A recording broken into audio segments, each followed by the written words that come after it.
ስለዚህ እምበር ሎም መዓልቲ ከምቲ ኣቐዲምና ዝበልናዮ ማለት እዩ ናብቲ እዚ ሕቶታት እዚ ዳሊናዮ ዘለና ሕቶ መታን ነቲ ዝተምሃርናዮ መዘከርታ ክኾነልና ይቐንዲ ዓላምኡ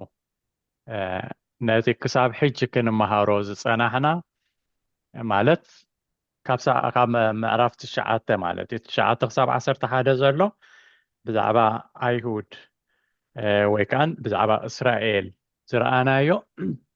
ንዕኡ መዘኻኸሪ መታን ክኾነና ቁርብተይ ሕቶታት እየን 10 ሕቶታት እየን ብአን ጌርና ግን ሪቫይዝ ንገብሮ ኣለና ማለት እዩ ስለዚ ንአን ክርአይኒ ኢና እሞ ብአን ጌርና ሽዑ ሪቫይዝ ክንገብሮ ኢና ማለት እዩ ከይንርስዖ እዩ ትቐንዲ ዓላማ ቁፅሪ 1 ሶሪ ኣብ ሮምየ ምዕራፍ 9 ክሳብ 11 ዘሎ ብዛዕባ እንታይ እዩ ዘምህረና እያ ትብል ምዕራፍ 9 ክሳብ 11 ዘሎ ብዛዕባ እንታይ ኢና ተማሂርና ጀነራል ማለት እዩ ከመርእስቲ እንታይ ኢና ተማሂርና ብዛዕባ ምንታይ ዝምልከት እዩ እቲ ትምህርቲ ንዕኡ ክንርኢ ኢና ክንምልስ ንኽእል ኢና ዝኾነ ዘሎ ሓሳብ ኣባና ካብቲ ዝተምሃርናዮ ማለት እዩ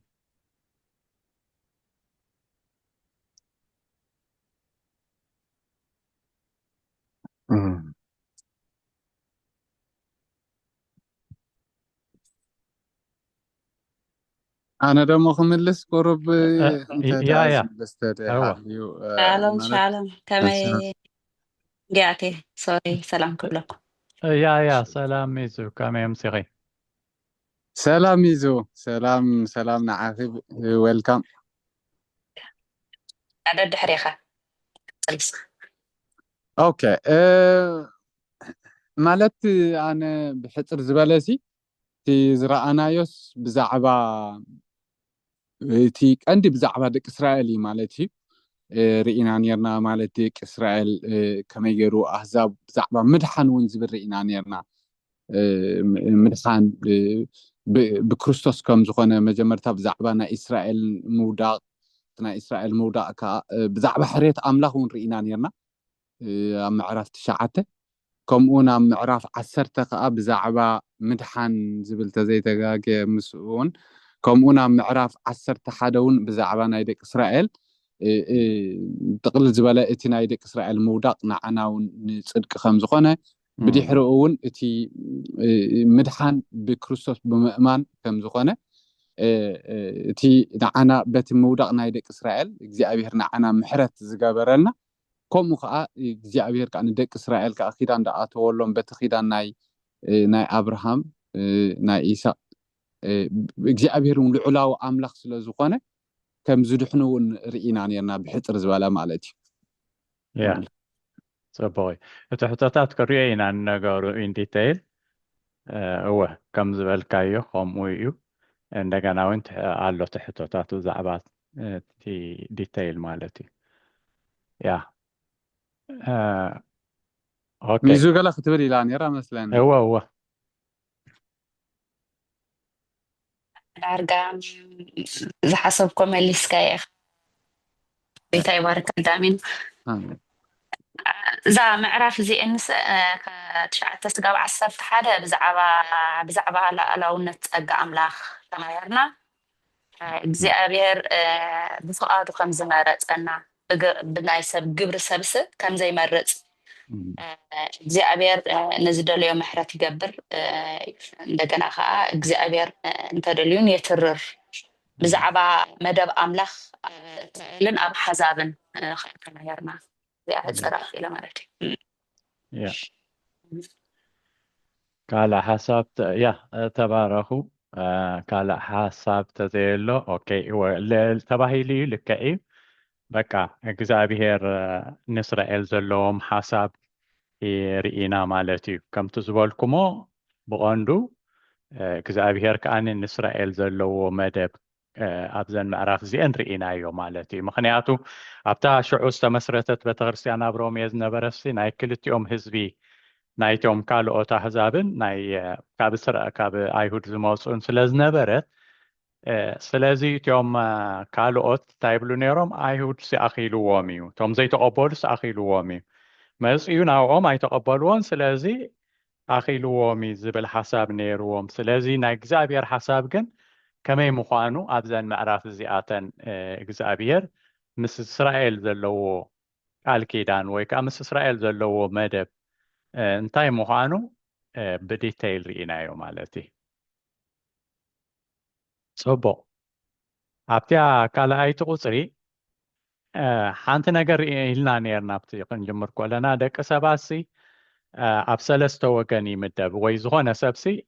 ካብ ሰለስተ ኣብ ሓደ ወገን ወይ ከዓ ዘርኢ ይምደብ ኢልና ነርና ስለዚ እቶም እንታይ ይበሃሉ ዝኾነ ሰብ ካብዞም ሰለስተ ኣይወፅን እሞ እንታይ ይበሃሉ ኢልና ርኢና ነርና ንዓኣተን እስከ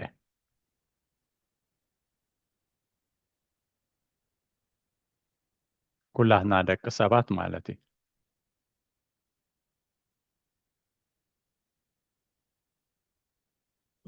ኣነስ ኣነዶ ክጅምር هو جمر no problem ሓሲበሲ መጀመርያ እኳ ከቢዳሃኒ ነራ ሕጅስ ከንደበትካ እንድዕ ገለ ሓሳ ማለት ዘኮርኳ መሲልኒ ከምዚ መጀመርያ ደቂ እስራኤል ርኢና ነርና እቶም ኣይሁድ ማለት እዩ ብድሕሩ እቶም ኣህዛብ ሳልሳይ ከዓ እቶም ሳልሳይ ኣካል ከዓ እቶም ብክርስቶስ ዝደሓኑ ንክርስቶስ ከም ግሊ መራሓን እዮም ተዘይ ትእርሙኒ ከዓ እዚአን መስልኝ يا لكي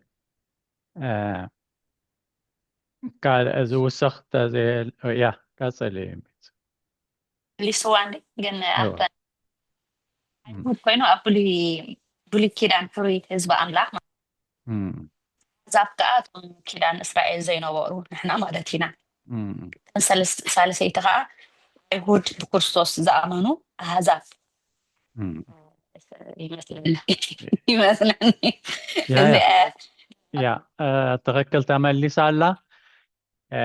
እተን ሰለስተ ወገናት ልክ ከምቲ ዝበልኩሞ እዩ እግዚኣብሔር ሓደ ዓልየት መሪፁ ነቲ መድሓኒ ክመፃሉ ዝግብኦ ዝነበረ ዘርኢ ኣይሁድ መሪፁ እሱ ሓደ ወገን ነይሩ ኣብ ብሉይ ኪዳን ተዳሪና ክልተ ወገን ነይሩ ማለት እዩ ኣይሁድን ኣህዛብን ተባሂሉ ክልተ ይመቀል ነይሩ ብኢየሱስ ክርስቶስ ምድሓን ምስ መፀ ከዓኒ ቤተክርስትያን ተመስሪታ ማለት እዩ ስለዚ ካብዞም ክልተ ህዝቢ ካብ ኣይሁድን ካብ ኣህዛብን ዝኾኑ ሓድሽ ፍጥረት ድሕና ብኢየሱስ ክርስቶስ ዳግም ተወለድና ኻኒ ቤተክርስትያን ስለዚ ዝኾነ ሰብ ወይ ኣይሁዳዊ እዩ ወይ ካብ ኣህዛብ እዩ ወይ ከዓኒ ብኢየሱስ ክርስቶስ ድሓነ ወይ ከዓ ቤተክርስትያን ከም ሓንቲ ኣካል ከዓ ቤተክርስትያን ኢና ማለት እዩ ስለዚ ትኽክል እዩ ያ ጽቡቕ ሕጂ ኣብ ሮሜ 9 ክንርኢ ኢና ብመሰረት ሮሜ 9:4-5 ዘሎ ኣይሁድ ካብ ካልእ ህዝቢ ዝፍለይሉ እንታይ እዩ ክንሪአን ኢና መጀመርያተን ካብ ምዕራፍ 9 ካብ ቁፅሪ 4-5 ዘላ ማለት እዩ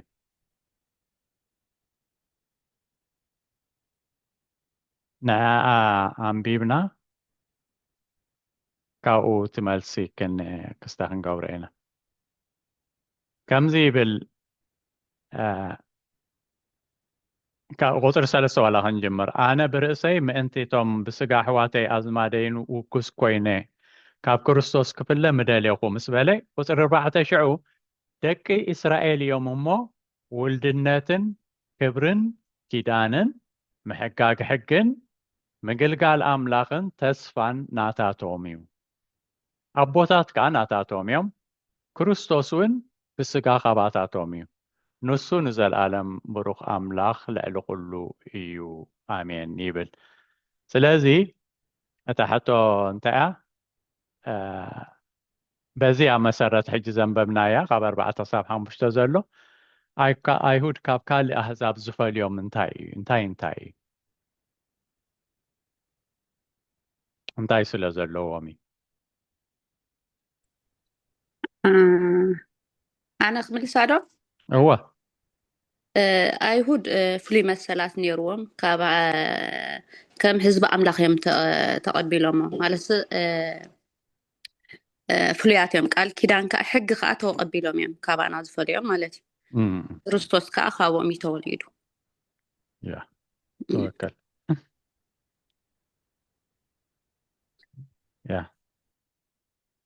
توسخ الله أنا خاص أبتا زبالتا ايوه ميزو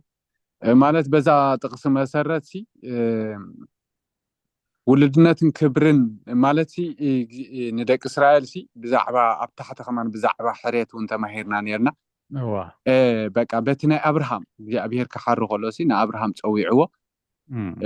ብኡ መሰረት ከዓ እቲ ውልድነትን ብኡ በቲ ናይ ብናይ አብርሃም ዓለ ዝመፀ ብናይ ኢሳቅ ያዕቆብ بحريت مالتي تي ولدنت كبرن كيدان محقاق حقنسي بأملخ توهيبوامي مالتي كسع جون أبوتاتي لنا نبعنا إبراهيم إساء كأنتوعهم مالتي حجس دحرو نزارة ربول إنه هنا بقى أتنا يجزي أبير حريت يجزي أبير زحريم حزبي ولدنت كهنات كله كأنهم كم استوهبهم ينارينا تذكر يا أزي أجن حتى تمهلا قات أنا زي أسالي إلنا يعني أنا سحوات سر أب إسرائيلاويان ولدنت تقبلهم نبل نخلينا مخنياتو ولا نحواريات سحواتي إنزبلهم نيرو دحرينا عنا ولدي لنا هجس إسرائيلاويان ولد كنبلهم نخلينا نايك الكيدان اللون جن ولدنت بكريستوس هيكون عندنا رغيبنا هو ولدنت حجزيا ولدن وصبا لغي حجتاي أبت حقي ويكاني أبتي ناي إغزابير حزبي ولدنت حجتاي أبتي ممراسي دك أبراهام يا ممو مغنياتو أبراهام اندي تحاريو حجي نتنا أبراهام محراي كأن بمنتا أمرخيبومو بمولدنت يمرخيبومو نتنا يسوس كريستوس أيكونا حجي إغزابير نأبراهام بزعتو قاليو تقولو زفتصمو نيرو مخنياتو أقدمو قال آتيليو نزرقا خبارو خوي كابخا بزرقا بسالا زرقا خاني كاب زرقا بستلع لخاني أحزاب كمان كبارو خوي يميلو أيهود راح زيكونس أحزاب كمان كبارو خوي يميلو أجي إذا ولد الناس دي أنتاي مالتيا استوما لحنز قبرو نغير يبلوم كن زرق دك أبراهام سلازخونو إذا ولد الناس دي آية زبل زلو مالتي صبوا اللقي ولد الناتنا إغزابير دحري يسوس كريستوس يداقم ولاد زمص مالتي زي أجن اتناي أبراهام ولد النات كبري كيدان اتي تقولوا كم شادو اندينيرو يسوس كريستوس كان غيمص خلصي لك ناتو نص ابرا ويكا ناتو صلالوت ابولي كيدان نريو نابنت كهنت ناي أرون كهنت كم شادو يزرع زلو خمس صلالوت سلازي زقول لزي نعم استوهبهم ناتز مصري يمبري አይተፈጸመን ግን ነቲ ዝመጽእ ኢየሱስ ክርስቶስ ከም ምሳሌ ኮይኑ እንደገና ኢየሱስ ክርስቶስ ከመን መጽዩ ካብኣቶም መጽዩ ይብለና ማለት እዩ ለስታ ወልድነት በልካ ጽባለኺ ስለዚ ተመሊሱ እዩ እቲ ተስፋ ኩሉ ካልእ እንታይ ኣሎ ብዙሕ ግዜ ኣብ ክርስቲያን ኣብ ገሊኡ ብሕልፊ قربتي أبتنا أيهود جاز كبرتايو أيهود ولاد أنو قويتا أي قبلو ومبري حريت الله كريينا قصيلنا مالتي حريت الله ولوين يسوس أبز حجيب deliberately ويكا بأفلوت أي كريستوس كمان كاو آتومي زبزلو أوريا باولوس እቲ መድሓኒ ንብሎ ዘለና ከማን ብስጋ ዝመፀስ ካብ ኣቶሚ ይሕዋተይ ብዙሕ ግዜ ሰብ ብዙሕ ዘየሰባህለሉ ዋላ ሓድሽ ኪዳን እውን እንተኾነ ብኣይሁድ ይመፅእ ንኣብነት 12 ሃዋርያት ኣይሁድ እዮም ኢየሱስ ክርስቶስ ካብ ኣይሁድ ወፃኢ ዝሰበኾ የለቦን እቲ دحنت مستفصمه ግን ናብ ኩሉ ህዝቢ ኸይዱ ማለት እዩ ስለዚ ኩሉ ነገር ንመን ተዋሂቡ ከም ቃሉ መሰረት ከምቲ እግዚአብሔር ንአብርሃም ዝኣተወሉ እቲ መድሓን ክሳብ መጨረሻ ብኣቶም ይመጽ እዩ ማለት እዩ ዋላ ንሶም ኣይተቀበልዎም እምበሪ ብኦም ይመጽ እዩ ስለዚ ዋላ እቲ ናይ ሓድሽ ኪዳን ንዖም ኣይምልከቶምኒ እውን ክንብል ኣይንኽእልን ኢና ምክንያቱ እቶም 12 ሃዋርያት እውን እንተኾኑ እስራኤላውያን እዮም ኢየሱስ ብቐንዱ እስራኤላዊ እዩ ኢየሱስ ከዓ ካብ እስራኤል ወፃኢ ኣይሰበኸን ከማን ግን ናብኣቶም መፅዩ ሳቶም ስለ ዘይተቐበልዎ ግን ንዓና ከዓ ወንጌል በፂሕና ንኩሉ ዓለም በፂሕዎ ማለት እዩ ሕጂ ምስላ ከምዚ ክሳይ ክንብል ንኽእል ሎ ጥቕሲ ኣይደኖ ንረኽቦ ከምዚ እግዚኣብሔር ሲ ዝገፍዕ ኣምላኽ ኣይኮነን ከምዚ ኪዳኑ ተገልግሎ ዝርሳዕ ኣምላኽ ኣይኮነን እዚ ኩሉ ከም ዝበልካይ ሃዋርያት ሲ እዚ ኩሉ ኣገልጊሎም ንህዛብ ወንጌል ኣብፂሖም ሲ ሕጂስ ነቲ ናቶም ዝጸለይዎ ነቲ ኩሉስ ዝሓድግ ኣምላኽ ሲ ኣይኮነን ከምዚ ሕጂ ንሕናስ ማት እግዚኣብሔር ሲ ከምዚ ኣቦታትካ ጸለይቲ ናይ ኣምላኽ ነይሮም እንተደኣ ኮይኖም እቲ ወለዶስ ክሳዕ ራብዓይ ወለዶ ክባርከከ ገለ ዲ ዝብል ከማን ቃል ኣምላኽ ሕጂስ ነቲ ናቶም ከም ዝበልካ ነቲ ናቶም ኣበርክቶ ዝገበሮስ ኣምላኽ ዝገፍዕ ዝርሳዕ ኣምላኽ ኣይኮነን ክብል ኢለ ያ እወ ዋላ ሕጂ ረእዮ እንዶ ሃዋርያ ጳውሎስ ክጅምር ከሎ እዛ ቁፅሪ ሓደ ሲ ኣነ ብዙሕ ጓህን ዘየባቶ ክስቃይን ኣብ ልበይ ከም ዘሎኒ ሕሊናይ ብመንፈስ ቅዱስ ይምስክረይ ኣለይ ኣሎ ብላ ኣሎ ስለምንታይ እዩ ዝኩሉ ጓሂ ስለ እቲ ናቱ ህዝቢ እዩ ስለ እቲ ኢየሱስ ክርስቶስ ክመጽእ እዩ እናተባህለ ንዘመናት እዩ ዝንገሮም ዘይሩ እቲ ካልእ ህዝቢ እኮ ኣሕዋተይ ካልእ ኣህዛብ እኮ ስቕ ኢሉ በቃ ከም ዝመሰሎ እኳ እዩ ዝነብር ነይሩ ከም ዝመሰሎ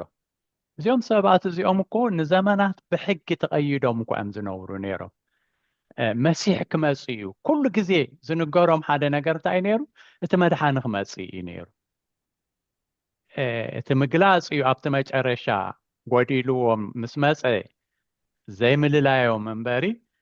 ንዘመናት ንዑ እዮም ጽበዩ ነይሮም ብሕጊ ተቐይዶም ከዓ ይነብሩ ነይሮም ማለት እዩ ብሞራል እንተርኢናያስ ከም ድላዮም ዝነብሩ ህዝቢ ይኮኑን ነይሮም ነዚ እዩ ዘየባቶ ክጓህለኒ ዝኩሉ ንዕኦም ዝኩሉ ክጽበይዎ ጸኒሖም ኣቦታት ክጽበዩ ጸኒሖም ሲ ምስ መጸ ዘይምቕባሎም ሕጂ ተዓቢ ጓሂ ኮይኑ ንሃዋርያ ጳውሎስ ዝስምዖ ማለኒ እዩ ስለዚ እንታይ እዩ ዝብል ዘሎ በቃ ስለኦም ከዓኒ ከይባቶ ክውፅል ኣለኹ እዩ ዝብል ዘሎ ዋላ ብዛሕራይ እውን ንዕኦም እንተቕናእኹ እሲ ንዓኻትኩም ምስክር ኣለኹ በቲ ካልኦት ህዝቢ ዝድሕንሉ ሲ ንሶም ከማን ቀኒኦም እንተመፁ ቅዱስ ቀኒኦም እቶም ናይ እግዚአብሔር ህዝቢ ዘይነበሩስ ናይ እግዚአብሔር ህዝቢ ኮይኖም ኢሎም ከማንሲ ናብ እግዚአብሔር ተመፁ ክሳብ ምባል እዩ ዝብል ማለት እዩ ሃዋርያ ጳውሎስ ስለዚ እቲ ኣቦታት ዝኸፈልዎ ሲ እቲ ብቐንዱ ከዓኒ እግዚአብሔር ናይ ቃል ኪዳን ኣምላኽ እዩ ኩሉ ግዜ ክንርስዖ ዘይብልና እግዚአብሔር ናይ ቃል ኪዳን ኣምላኽ እዩ ቃል ኪዳኑ ኣይዓፅፍን እዩ ስለዚ ብቃል ኪዳን ስለ ዝሰርሕ ቃል ኪዳን ከዓ ስለ ዝተኣትወሎም ነቲ ቃል ኪዳን ኣየፍርሶን እዩ ዋላ ሶም እኳ ነቲ ቃል ኪዳን እንተዘይሓለውሲ እግዚአብሔር ዶ ቃል ኪዳን የፍርስ ኢሉ ንሓትት ነይሩ እዩ ብትቅድም ዝረአናዮ ቃል ኪዳኑ ኣየፍርስን እዩ እግዚአብሔር ስለዚ ቃል ኪዳን ኣሎ ከሪኦ ኢና እውን ኣብቲ ዝቕፅል ማለት እዩ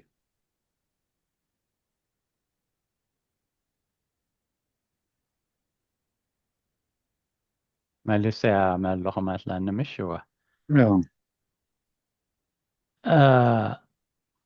أبزي أب قصري أب قصر 4 تحته حجونا أب معرف تشعت خينو 10 كم زبرت زبالة تقصل لنا كريئين أمه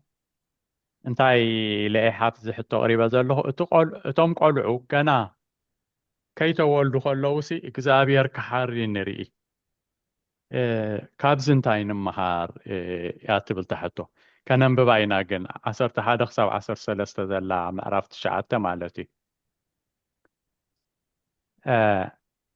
كاب تصوعي إمبر كاب كبري أيقونن مو اتمخر أملاخ بمحراي ما انت قصة نعسي كمتي نياقوب أفكاركو نيساو قناص ألاكو زبل صحف زلو اتوم داكي قنا خيتو والدو خلو صبو كونه وي كفو كي قبارو اتعابي نتن اشتوخ قزو إلو تباهل الله إلو شعو امبارسي انتاي كنبلينا أب أملاخ دو عمسا اللو يا يلبون إلو يبزي ملس سلازي جنا خيتو والدو خلوسي صبو أخون كفو خيفة لا تخلو نتحادى خكزو إلو تباهي لله سلازي خابزس انتاين مهار إيو تحطو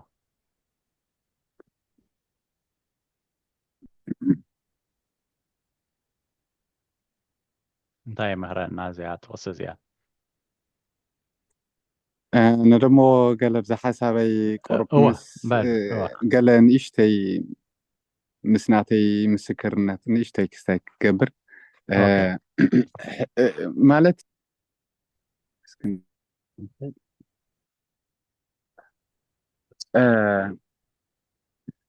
إذا أصبحت كبد زبالت خساين ده حق مزرع من خطر دعنا مالت بيتي ناي ناتنا سجاو عمره بزعبة لعلاويነት ናይ እግዚአብሔር ያ ተርኢ ማለት እግዚአብሔር ሲ ሕጂ ኒ ያዕቆብ ክመርጽ ከሎ ካብ ኤሳውስ ንያዕቆብ ወላ ሓደ ብዘይገበርዎ መልክዕ ብዘይገበርዎ ዝኾነ ነገር ንያዕቆብ ክሓሪ ከሎስ ከም ኖርማል ሰብ እግዚአብሔር ከምዚ ዘይፍትሓዊ ኣምላኽ ጌራ ተርእያካ ወይ ድማ ብኖርማል ስለምንታይ በቃ ትብል ምሽ ደቂ ሰባት ከዓ ኾሚና ስለምንታይ ኢና ንብል ማለት እቲ ኣፈጣጥራን ሕጂ ንያዕቆብ ክመርጾ ከሎ ካብ ኤሳውሲ መኸዓ ዋላ ሓንቲ ደይገበሩ ከለውሲ ዋላ በዚ ምድራዊ ነገር ተበጊስና ከለናስ ንዓይ ከም ኣዳም ሕጂ ብጣዕሚ እያ ትከብደኒ ማለት እዩ እንታይ እቲ ክራይተርያ መምረፅስ እንታይ እዩ ከይተወልዱ ከለዉ ማለት እዩ ግን በቃ እግዚአብሔር ሲ ኣነ እንታይ በልኩ ዋላ በቲ ዝተማሃርናዮ በቃ ኣምላኽ ሲ ልዑላዊ ኣምላኽ ንኣምላኽ ሲ ክትቃወሙ ኣይንኽእልና ማለት እዩ ንእግዚአብሔር ክማጎቶ ዝኽእል ሲ መን እዩ ሞ እግዚአብሔር ስለምንታይ ከምኡ ገይሩ በቃ እግዚአብሔር ይድፈልጥ ንዓይ ብዝርዳእኒ ማለት እዩ ዋላ ኣብ ሂወት ሲ ኣብ ጉዕዞና ሂወታናስ ብዙሕ ሕቶ ዝኾነና ኣሎ ኣብ ሂወት ንባዕላስ ምስጢር እያ ሕጂ ብዙሕ ግዜ ምስ ኣብ ሂወትና ዋላ ኣነ ሕጂ ምስ ሰባት ክንዛረብ ከለና ገለ መለሲ ብዙሕ ሰብስ ዋይ እግዚአብሔር ከምዚ ገይሩ ዝብል ዝሓትት ኣሎ ዋይ እግዚአብሔር ንዓይ ከምዚ ገይርኒ ስለምንታይ ከምዚ ይኸውን ኢሉ ምስ እግዚአብሔር ዝማጎት ኣሎ ብኡ ድማ ብዙሕ ሰብ ዝዕንቀፍ ኣሎ በቲ ኣብ ሂወቱ ዘጋጥሞ ነገራት ማለት እዩ ምስ ሰባት ኣዋዛቲ ዋይ ኣነ ንእግዚአብሔር እንዳሰዓብክዎ ከለኹ ሲ ስለምንታይ ከምዚ ይኸውን ስለምንታይ ከምዚ ብሕቶታት ዝተመልአ ሂወት ነገር ግና ሓደ ነገር ክንርድኦ ዘለና ኮይኑ እንድስማዓና ኣነሲ ወይ ድማ ካብዚ ክንመሃሮ ንኽእል እግዚአብሔር በቃ ልዑላዊ ኣምላኽ ስለዝኾነ ሲ ምስ እግዚአብሔር ክማጎት ዝኽእል የለን ኣምላኽ ይኩሉ ድፈልጥ ስለዚ ነቲ ኣብ ሂወት ዘጋጥመና ነገራት በቃ ኣምላኽ ኩሉ ትኽእል ኢኻ እስኻ ኩሉ ትፈልጥ ኢልናስ ክንሓልፎ ኣለና ኢለ ምበልኩ ማለት እዩ ቁርብ ምስ ኣብቲ ምስ ሂወትና ብዝተኣሳሰር መንገዲ ማለት እየ ተባረክ ኣሜን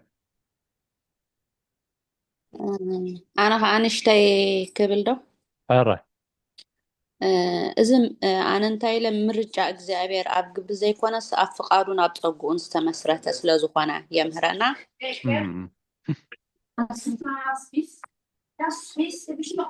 ሶሪ ኖ ፕሮብለም አንዴርስቲ እንደገና ካታ ክስታይ ከዓ እግዚአብሔር ስ ብናይ ሰብ ብቕዓት ዘይኮነስ ብናይ ገዛ ርእሱ ዕላማ ዝሰርሕ ሕጂ ብኸምኡ ወላ ኣብ ሂወትና ሳ ሓንሳብ እቲ ምግልጋልና ወላቲ ጎይታ በኣና ክጥቀም ከሎስ ካባና ዝኾነ ይኮነን ግን እግዚአብሔር ስ ኣባና ይጥቀም ግን ፍቃድ ይሓትት ምክንያቱስ ኣይዕምፅን እዩ ግን ኩሉ ግዜ ናይቲ ሰብ ኣይኮነን ዋና ኣለዎ እሱኡ ዋንኡ በቃ ፀጋ ስለዝበዝሓልና ሕጂ ስለምንታይ ተመሪፆም ክንብና ኣይንኽእልን ኢና እግዚአብሔር ብናገዝ ኣርእሱ ስለዝሰርሕ እንደገና ከዓ እግዚኣብሔር ካይፈለጥ እዩ መጀመርያና መወዳእታናስ ኩሉ ይፈለጥ እዩ ኣምላኽ ኩሉ ከኣለ ስለዝኾነ ስለዝፈለጥ እቲ ብፍቃዱን ብፀጉኡን ስለዝሰርሕ እዚኣ ኢለይ ኣለኹ ንዓይ ዝተረዳእትኒ ማለት እዩ ያ ጽቡቕ መሊስኩም ኣለኹም ወህቲ ቀንዲ ያ ታ በቃ ልክዓ እግዚኣብሔር ለዓላዊ ኣምላኽ እዩ በቃ ሉዓላዊ ኣምላኽ እዩ ስለዚ ከምቲ ግበር ከምዚ ኣይትግበር ክብሎ ዝኽእል ማንም የልቦን ብኣእምሮም ብፍልጠትም ከዓኒ ማንም ክዳረጎ ዝኽእል የለን ስለዚ እግዚኣብሔር ብናቱ ናቱ ዝኾነ ኣሰራርሓ ኣለዎ ስለዚ እንታይ ኢና ንመሃር ኣብዚ እንታይ ኢልና እግዚኣብሔር ንስርሑ ይመርፅ እዩ ይሓሪ እዩ ንስርሑ ሕጂ ሓደ ንዓላማ እዩ ኩሉ ግዜ እግዚኣብሔር ዝመርፅ እዚኣ ሕጂ እዛ ንሪኣ ዘለና ኢየሱስ ክርስቶስ ክመፀላ ዘለዎ ሓረግ እያ ትምረፅ ዘላ ካብ አብርሃም ጀሚራ ኣላ ካብ አብርሃም ከዓኒ ብዙሓት ቆልዑ ነይሮም እዮም ግን ይስሐቅ ደቂ ይስሐቅ ከዓኒ ብዙሓት ነይሮም ያዕቆብ ተመሪፁ ከምኡ እንዳበለ ያዕቆብ ከዓኒ 12 ነይሮም ግን ይሁዳ ስለዚ ኩሎም ክኾኑ ይክእሉን እዮም ሓደ ክኸውን ኣለዎ ካብ ዘር ይሁዳ ክውለድ ነይርዎ ከምኡ እንዳበለ ከምኡ እንዳበለ ናብ ኢየሱስ ክርስቶስ ክመፅእ ነይርዎ ሕጂ እቲ ሕርያ በቃ እግዚኣብሔር ሉዓላዊ እዩ ሓደ ሰብ ክመርፅ ኣለዎ ከምቲ ክትብልዎ ፀናሕኩም ከዓኒ ካባና ከምዘይምዃኑ ኢና ንርኢ ዘለና ናቱ እዩ እቲ ስራሕ ናቱ እዩ ስለዚ ክስቶ ኾነ ለውጢ ዘምፅኦ የብሉን ምክንያቱ እቲ ስራሕ ካብ መን እዩ ካብኡ እዩ ናቱ እዩ ናይ ክስቶ ዝበሃል ኣይኮነን ስለዚ ናይ እግዚኣብሔር ስራሕ እዩ እግዚኣብሔር እዩ ከኣምላኽነቱ ገዲፉ ሰብ ዝኾነ ስለዚ እቲ ሕርያ ከዓኒ በቲ ናቱ ኣሰራርሓ ንዓላምኡ ይሓሪ እዩ ካብዚ እንታይ ንምሃር ተኢልና ዝኾነ ኣገልግሎት ናይ ኣምላኽ እውን ከምኡ እግዚኣብሔር ንኣገልግሎት ክሓሪ ከሎ ንሕና ኣቑሑቱ ኢና እግዚኣብሔር ብዝደልዮ መንገዲ ክሓርየና ክእል እዩ ጥራሕ ግን ሕና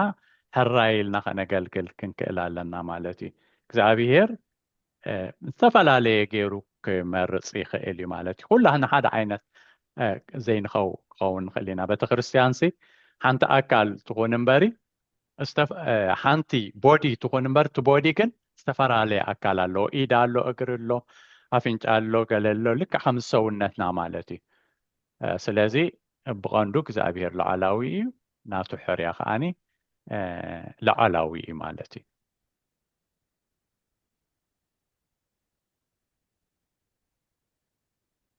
ኦኬ ቁፅሪ 5 ከዓኒ ኢድያ ውፅእ እንዲ ዳን እንዲኻ ኢድያ ውፅእ እኮ ኢድያ ውፅእ እኮ እንዲኻ ኖ ከምኡ ከየለን ክዛረብ ትኽእል እኳ ኢኺ ኣነ ስለዚ ኦኬ እምበር ክኸፍት እስከ ፅንሒ ነቲ የንብብ ስለ ዘለኹ ኣይሪኦን እየ ዘለኹ ነቲ ታሽሙ ኦኬ ኖ ተዛረብ ድሓነ ምንም ፀገም የለን ውሕዳት ስለ ዝኾና ችግር የለን ያ ኣነ ከዓስ ኣብ ኣጥብቕ ኣቢለስኒ እግዚኣብሔር ስኒ ኩሉ ዝገብር እዩ ድላይ እዩ ዝገብር ስለዚ ስኒ ንምንታይ ከምዚ ጌርካ ንምንታይ ከምዚ ዘይገበርካስ ኣይንብሎን ኢና ምክንያቱ ንሱ ኩሉ ዝፈልጥ ነገር እዩ ሕጂስ ንኩላህና ብዚኣ 5 ኣለና ምሽ 5 ሰባት እንታይ ከም ዘድልየናስ እግዚኣብሔር ዝፈልጥ እዩ ግን ከም ሰብ መጠን ከም ኢለን መጠን ንኣብነት ትኮይንስ ገለ ነገር ትኮይንስ ዋንታ ጌታ ኣነስታይ ጌረካ ደ ጓልካ እንዲ ንብል ግን ኣይኮነን ንሱ ኩሉ ነገር ፈልጥ እንታይ ከም ዘድልየና ንዓና እና ንጌታ እዚ ግበር ኣይንብሎን ኢና ኩሉ ዝኽእል ኣምላኽ እዩ ዋላ ቆልዑት ከማኔ ብህፃንነቶም ይሞቱ ውልድ ምስ በሉ ይሞቱ ንምንታይ ይሞቱ ሓንቲ ሓጢኣት የብሎምን ሓደ ሰብ ብሕማም ይሳቀይ ንምንታይ ይሳቀይ ሓጢኣት ስለ ዝገበረ ኣይኮነን ግን እወ ስለዚ እግዚኣብሔር ኩሉ ዝኽእል እዩ ንሕና ዘድልየና ዝህብ ኣምላኽ እዩ ተባረኹለይ ኣሜን ኣሜን ተባረኺ ያ ተወከል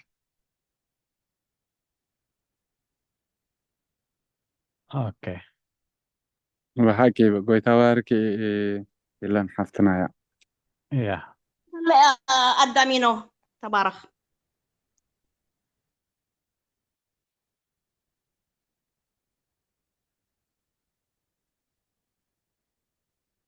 اوكي هذا معرف اب قصر شدشتن باركن كايدينا مو قصر حمشتينا هرزاني هنا ابرومي تشعات عسران حمشتن عسران شدشتن كا ناتي حزبي زي كونه حزبي كبلو كبل كله انتاي يمهرنا اب عسران حمشتن عسران شدشتن كا انتاي ابزها دسي معرف تشعات مالتي كمتي اب هوسي زبلو ناتي حزبي زي كونه نعو حزبي كبلو نتا زي فقرتون فقرت خبلا ابتان سخاتكم سي حزبي ايكونكم من اتباهللهم سفرا دما ابدك ابادك هياو املاخ كم زبهالو خونيو تبلسي ازيا انتاي نمهار كابزي انتاي مهرنا مخفتن ده أنا هراي مسلا حمشتة شدشتة عم بيبكى حمشتة كنا نجيب اوكي نو حمش توه يا قدر حمشته يا هو قاصي ليلة انتايسك جيتا يسوس ني بقى نتم دقي زي بلوم كمانس دقي كبلوم فور اكزامبلز زغاب هير يلند بلولو نعاتم كمانس كلس طبقوم ብዙሕ ነገር ብሕማቕ ነገር ዝኸዱሎ እዚኦም ሆሞ ሌዝቢስክ ገለመልታት ግን ንትናፍኒ ኣምላኽ የለን ኣምላኽ ተዝህሉስ ከምዚ እንድዩ ዝብሉ ንዓቶም ከማን ፅቡቆም ይፈትዎም እዩ እና ንቐፃልስኒ ጌታ ስም ኩላህና እዩ ዝፈቱ ዋላ ብሓጢኣተኛታት ከለና ይመስለኒ ተባረኹላይ آمين هو እግዚአብሔር ንኹሉ እንዲዩ ዝፈቱ ሕጂ ኣብዚ ሕጂ ነንብቦ ዘለና ግን እንታይ ይመስለኪ ብዛዕባ ኣሕዛብን ብዛዕባ ኣይሁድን እዩ ሕጂ ኣሕዛብ ናይ እግዚኣብሔር ኣይሁድ ናይ እግዚኣብሔር ህዝቢ እንዲኦም ዝበሃሉ ነይሮም እወ ሕጂ እቲ ካልእ ህዝቢ ግን ናይ እግዚኣብሔር ህዝቢ ይበሃል ኣይነበረን ሕጂ ሆሴዕ ግን ብትንቢት ኣቐዲሙ እንታይ ኢሉ ነቲ ህዝበይ ዘይኮነ ህዝበይ ኣይኮነን ዝተባህለ ማለት ነቲ ኣሕዛብ ነቲ ናይ እግዚኣብሔር ህዝቢ ዘይኮነ ኣይሁድ ዘይኮነ ወይ ከዓ እስራኤል ዘይኮነ ንዕኡሲ ህዝበይ ክብሎ ነቲ ዘይፍቑር እውን ፍቑር ክብሎ ንስኻትኩምሲ ህዝበይ ኣይኮንኩምን እተባህለሎም ስፍራ ድማ ኣብኡ ደቂ ህያው ኣምላኽ ክበሃሉ እዮም ህዝቢ ሕጂ እንታይ ከም ህዝቢ እዩ ዝዛረብ ዘሎ ያ ተረዲአ ሕጂ ማለትኒ እግዚኣብሔር ንኩሉ ግዜ ስኒ ሩሕሩሕ ኣምላኽ ስለ ዝኾነስኒ ንኩሎም ምስ ደቀይ ክብሎም እዩ መስለኒ ተረዲአኒ ንቐፅል ኣብዚኣ ንእሽተይ ኣነ ክስታይ ከብል ኣብቲ ሆሴዕ ዝዛረቦ ዘሎ 2:20 ገለኒ ምሽ ዘሎ 25 ዘሎ 23 ዘሎ ሆሴዕ 1:10 ኣሎ ሕጂ ሕጂ እንታይ ይብላ ኣሎ ኣነ ብታ ዝተረዳእተኒ ሆሴዕስ ማለት ቅድሚ ሕጂ ህዝቢ ኣምላኽ ዘይነበሩ ኣሕዛብ ሕጂ ብእምነት በክርስቶስ ካብ ህዝቢ ኣምላኽ ተኻቲቶም ኣለዉ እቶም ብክርስቶስ እዮም ሕጂ እቲ ናይ ሕጂ ራእይ ትንቢት ተዛሪብዎ ሕጂ ብክርስቶስ እዮም ተኻቲቶም ነይሮም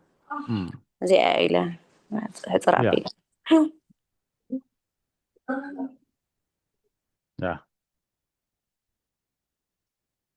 ካልእ ኣለና ዲ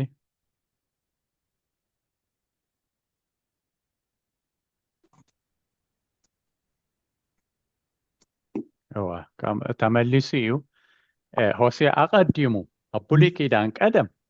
ኢየሱስ ገና ከይመፀ ከሎ ኣቐዲሙ ትንቢት ዝተዛረቦ እዩ ኣብቲ ግዜት እንተደኣ ሓሲብናዮ ነቲኦም ኣሕዛብ ህዝቢ ኣምላኽ ክትብሎም በቃ መስሓቅን መሰንበድን እዩ ወይ ከዓ ማንም ክሰምዓካ ዘይክእል እዩ ምክንያቱ ዓብይ ጋግ እዩ ነይሩ ህዝብ አምላኽ ዝበሃሉ ህዝብ አምላኽ ዘይኮኑ ዝበሃሉ እዮም ነይሮም ኣብቲ ግዜቲ ግን ትንቢት ግን እንታይ ይብል ኣሎ ተነቢዩ ብትንቢት እግዚአብሔር ብዝነገሮ ክበሃል እዩ ኢሉ ኣቐዲሙ ተባሂሉ ኣባና እንተዳ መፂና ርኢናዮ ግን እቲ ነገር ተፈፂሙ ኢና ንርኢ ዘለና ስለዚ ከምዚ ሕጂ ዝተባሃለና ድማ ብኢየሱስ ክርስቶስ ከኣኒ ኩላህና እንታይ ኮይና ህዝቢ ናቱ ኮይና ቶም ናቱ ህዝቢ ኮና ንበሃል ነበርናስ ህዝቢ ናቱ ኮይናስ ውሉድ ኣምላኽ ኮይና ስለዚ ኣብዚ ምስቲ ናይ ኣንቶበይ ዝረኣናዮ እንተዳሪኢና ፈሊዩ ንኣይሁድ ፀዊዑ ነይሩ ምሽ ሕጂ ብዚ ክንርኦ ኣለና ግን ኣነ ነቶም ዘይተፀውዑ እውን ፀዊዕዎም ስለዚ እግዚአብሔር ንኩሉ ይፀዊዑ ማለት እዩ ንእግዚአብሔር ብኢየሱስ ክርስቶስ ሕጂ ንኩሉ ሰብ ፀዊዑ ብኢየሱስ ክርስቶስ ገይሩ ዘይፀውዖ ማንም የልቦን ማለት እዩ ኩሉ ንኩሉ ፀዊዕዎ መድሓን ከኣኒ ሂብዎ ማለት እዩ ነቲ ሕራይ ዝበለ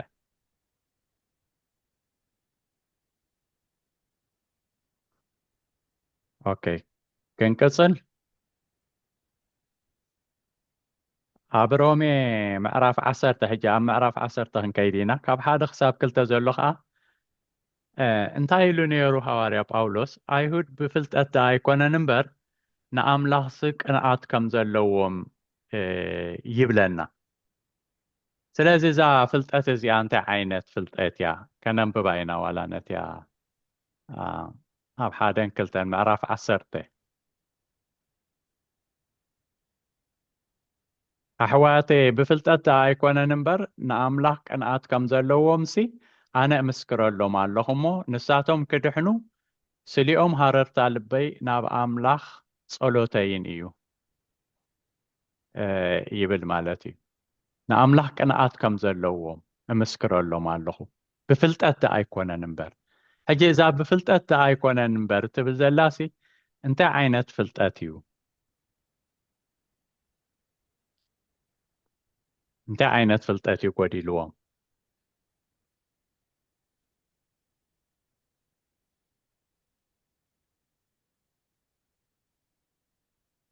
ኣዳም ተቀድመኒ ዲኻ ቀድም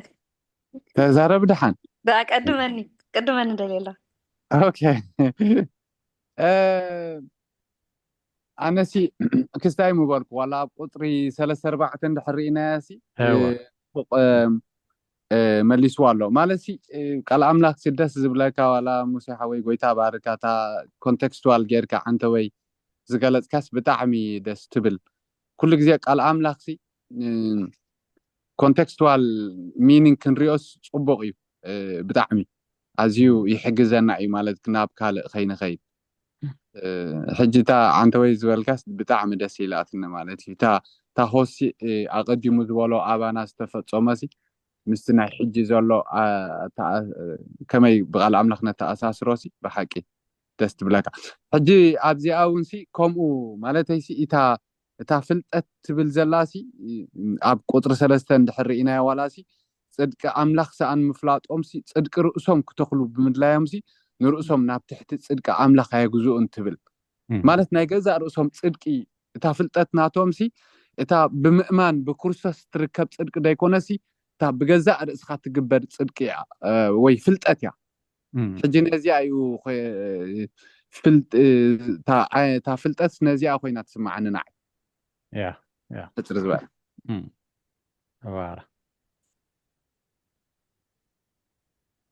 አሜን ጎይታ ባርኩ ተባረክ አዳሜና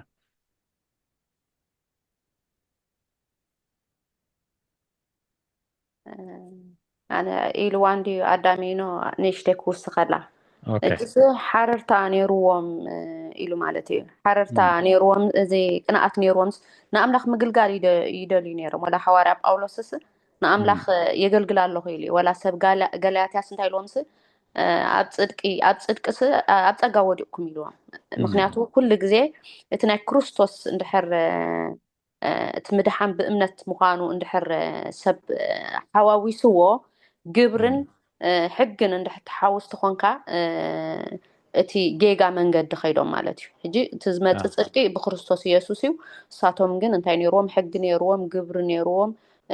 እዚ ንግበር ይብሉ ነይሮም ከምቲ ሰብ ገላትያ ዘሎ ማለት እዩ እዚኣ ኣነ ተረዲኣትኒ ያ ካልእ እንታይ ኣለኩም ወይ እወ ትኽክል እወ እታ ዝጎደለቶም ፍልጠሲ እታ ፅድቂ ኣምላኽ ሰኣን ምፍላጦም ፅድቂ ኣምላኽ ስለ ዘይተረድኦም ፅድቂ ናይ ርእሶም ፅድቂ ክምስርቱ በቲ ሕጊ ከምቲ ዝበልኩሞ በቲ ሕጊ ፅድቂ ርእሶም ክስርቱ ስለ ዝደለዩ ነቲ እታ ፍልጠት እቲኣ ጎዲላቶም እታ ብእምነት ትርከብ ፅድቂ ኣምላኽ ንዓኣ ክፈልጥዋ ኣይከኣሉን እቲኣ ፍልጠት እቲኣ ጎዲላቶም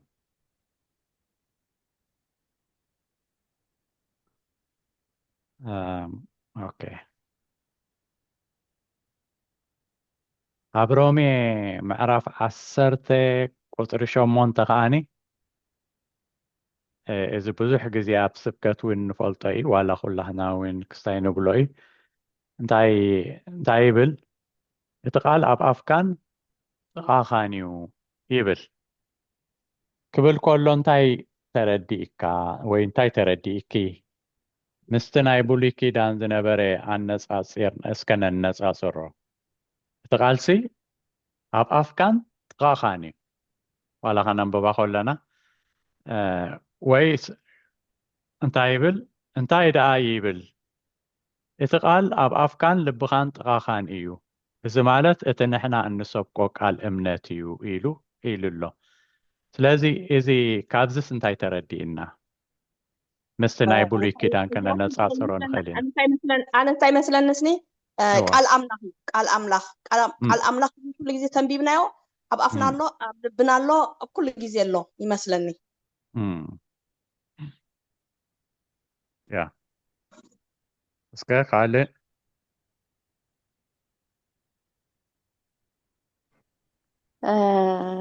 أنا أنتاي دويلو إذا مالت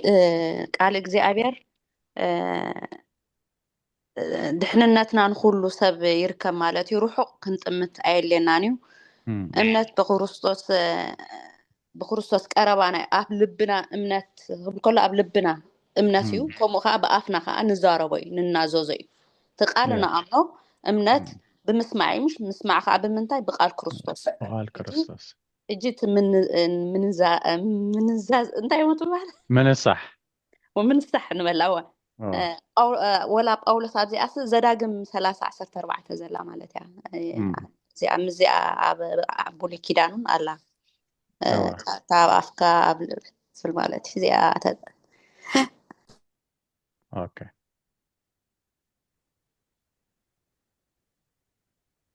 ወይ ተባረክ ኣነ እውን ካብ ዝወፅ የብለይ ኦኬ ያ هو ኢልኩም ኢኹም ስለዚ እንታይ እቲ ብጸጋ በእምነት እንድሕነሉ ማለት እዩ ሕጂ መስፍሪ ኪዳን ተዳናጻጽርናዮ እቲ ቃል እቲ ወይ ከዓ እቲ ምድሓን ኣብ ጥቃና ይነበረን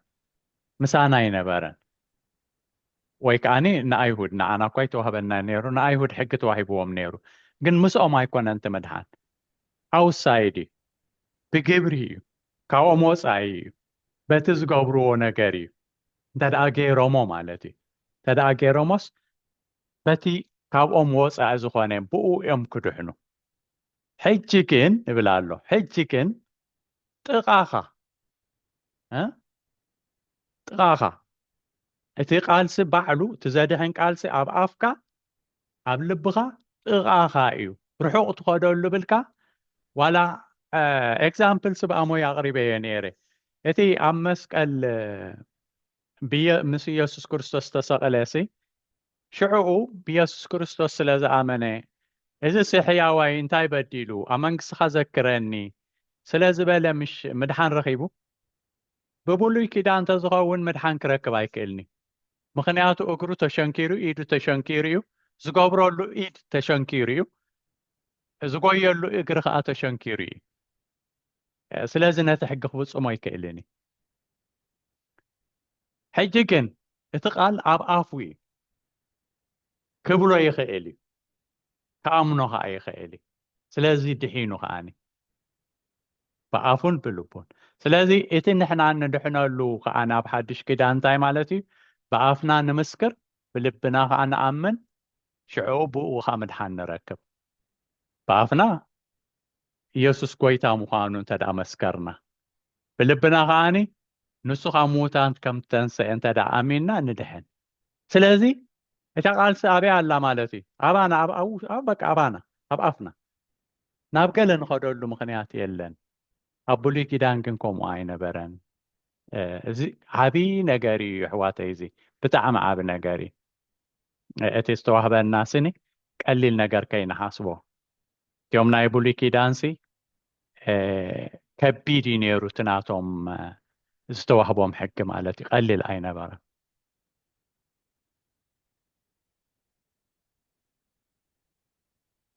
اوكي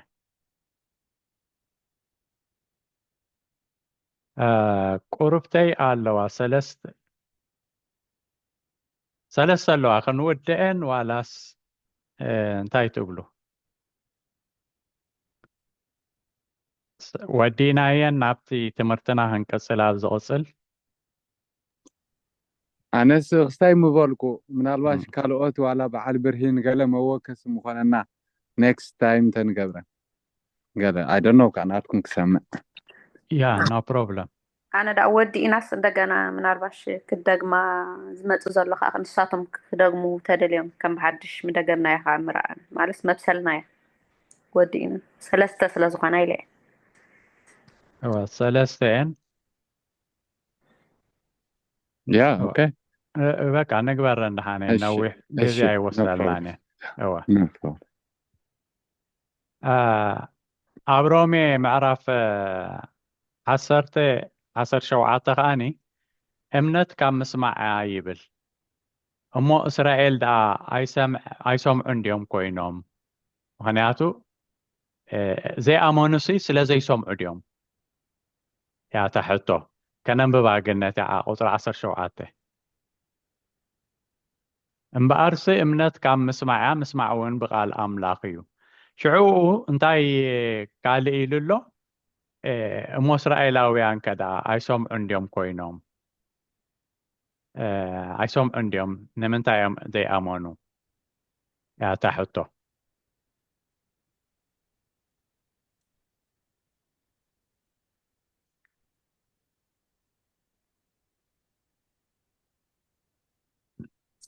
نحكي بدونغهم من أنت تجزي من أنت كنكيد نهنود سامع منبر سقال سامع معهم جن كيأمنوا بعلم مريض مالتي بزحات إسرائيلوان بكريستوس كيأمنوا مريض مالتي منبر سامع معهم بخم يخنافت ناتو ماتو كيلو تمناتو جن سلا زي تقبلوا ناب حزاب زمتة أتي نقبل ما بيما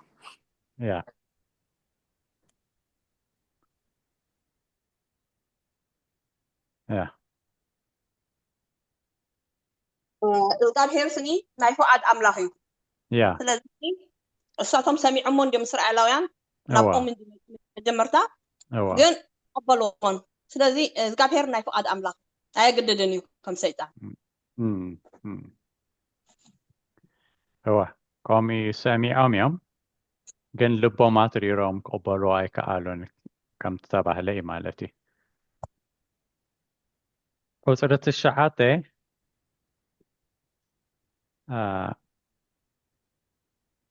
እግዚአብሔር ንእስራኤል ሓዲግዎም ድዩ ኣብነት ጌርካስ ግለጽ ሓዲግዎም ድዩ እግዚአብሔር ንእስራኤል ምክንያቱ ገሊኦም ወይ ከዓ ኣብቲ ግዜ ዝነበሩ እስራኤል ሓዲግዎም እዩ ስለ ዝበለ እዩ እዚ ተጻሒፉ ዘሎ ስለዚ ሓዲግዎም ድዩ እግዚአብሔር ንእስራኤል ኖ ኣይሓደጎምን ምክንያቱ ኣብ ቃሉ ከማን ይብለና እዩ እስራኤል ንእስራኤል ጸልዩላ እዩ ዝብለና እናስ ናይ ተስፋ ሃገር ያ እስራኤል ከማን ከም ትተረድአን ተኮይኑ ተባረኩ አሜን አሜን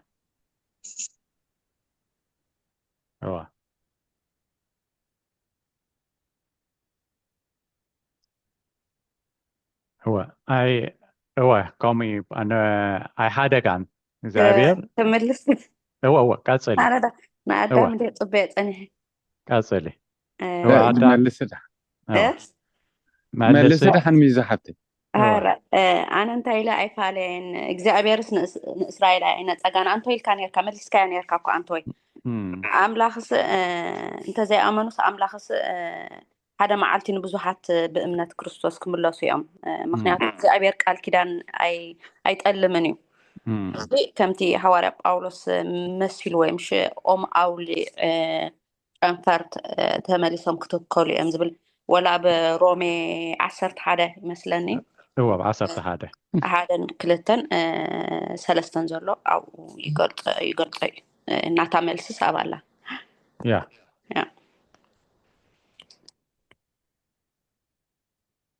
أدامينا توصل وأنا ون كمزي زبالو أحواتنا يو مالتيسي إتي እግዚአብሔር ሓዲዎም ዘይኮነሲ ኣምላኽሲ ጻድቕ ፈራደ ኣምላኽ እዩ ናቶም ናቱ መጽኦም ኣይሰምዕዎን ነቲ ኣይተቐበልዎን ስለዚ ነቶም ዝተቐበልዎን ድማ ውሉድ ኣምላኽ ክኾኑ መሰል ሂብዎም ማለት እዩ ስለዚ እቲ ናቶም ምውዳቕ ነቶም ንኣህዛብ መድሓን ሂቡ እግዚኣብሔር ከዓ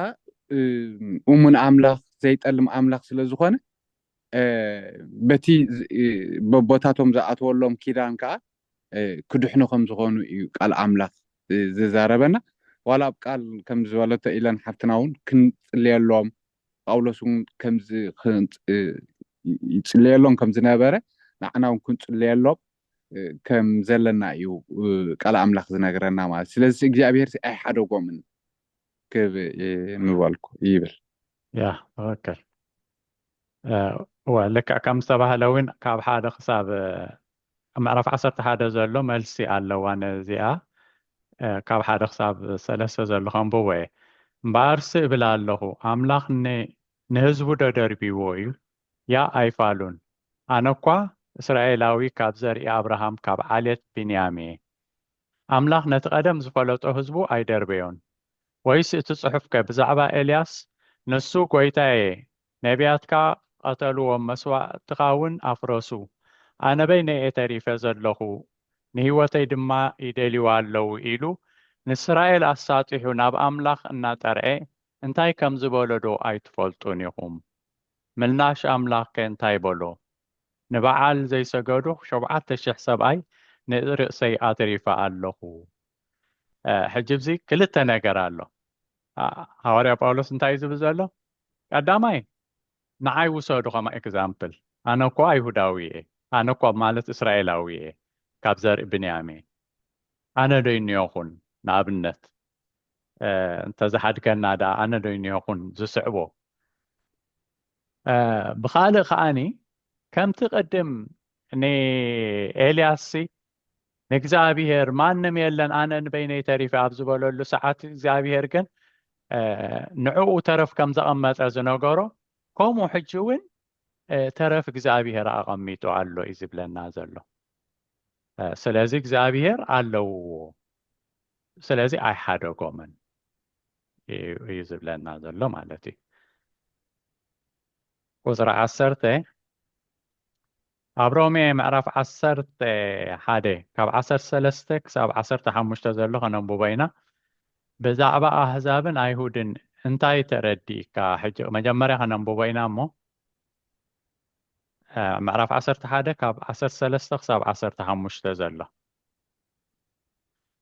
ንስኻትኩም ኣህዛብ እብለኩም ኣለኹ ምናልባሽ ነቶም ስጋይ ዝኾኑ እንተ ኣቕናእክዎም ካባታቶም እውን ገለ እንተ ኣድሓንኩስ ኣነ ንህዛብ ሃዋርያ እየ እሞ መልእኽተይ የኽብር ኣለኹ እቲ ምድርባዮም ንዓለም ዕርቂ ካብ ኮነስ ምቕባሎም ደኣ ዘይህወት ካብ ምውታት እንታይ ካልእ ክኸውን ኢሉ እያ ትብል እሞ ስለዚ ካብዚስ እንታይ ተረዲእና ኣሎ ብዛዕባ ኣይሁድን ኣህዛብን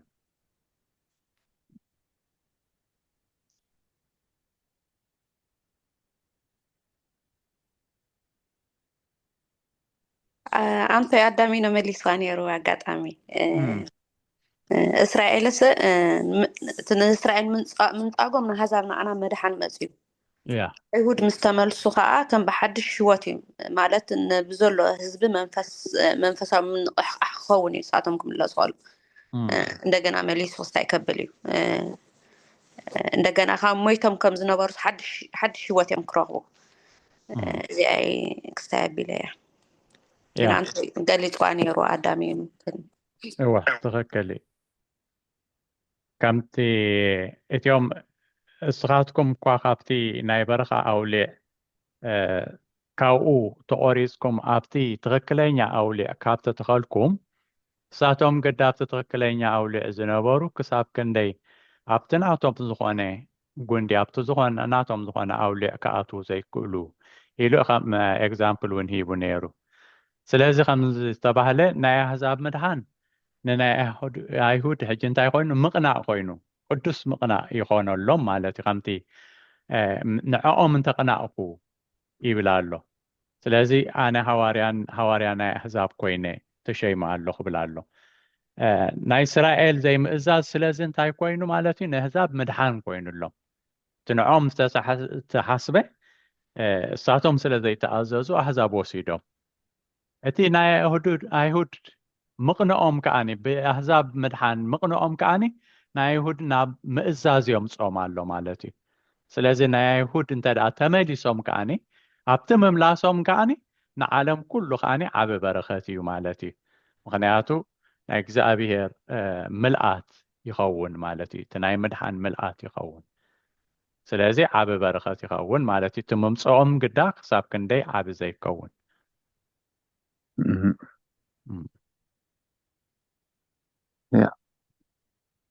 ስለዚ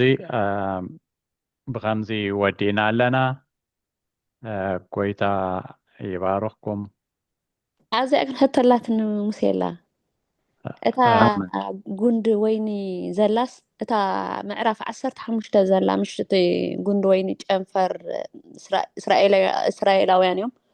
ሕጂ ንሕና ካብቲ ወይኒ ዲና ጉንዲ ወይኒ ጨንፈር ኮይናስ ወይስ እታ ወይኒ ክልተ እታ ጉንዲ ወይንን እታ ጨንፈር ወይንን እታ ጉንዲ ወይንን ናና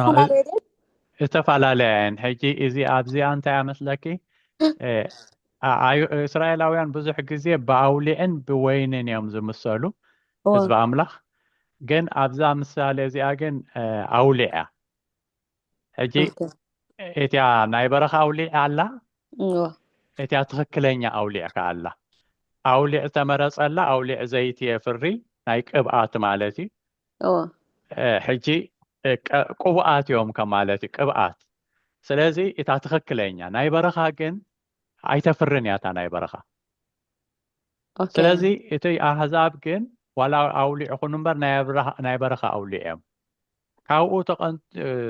ተቆሪፅኩም ኣብቲ ትኽክለኛ ኣውሊዕ ተተኺልኩም ምስ ኣመንካ ማለት እዩ ስለዚ ንሳቶም ግዳብኡ ነይሮም ተቆሪፆም ዝወደቑ ተመሊሶም ናብቲ ናቶም ክምለሱ